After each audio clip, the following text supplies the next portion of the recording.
Mohon bagi petugas yang terkait, bagi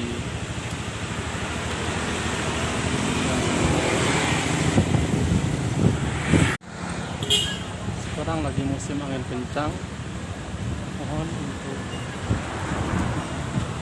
pejabat terkait, instansi terkait seperti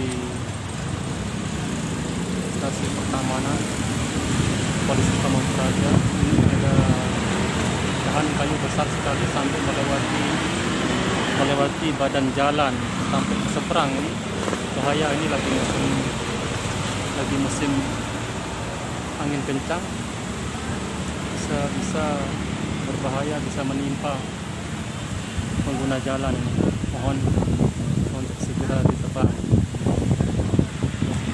Lokasi di Jalan Adi Sucipto Barat SMA 7 Mataram.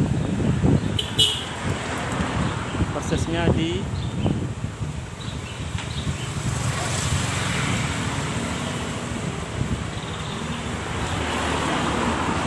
Taman Sejeput. Kayu ini sampai melewati badan jalan.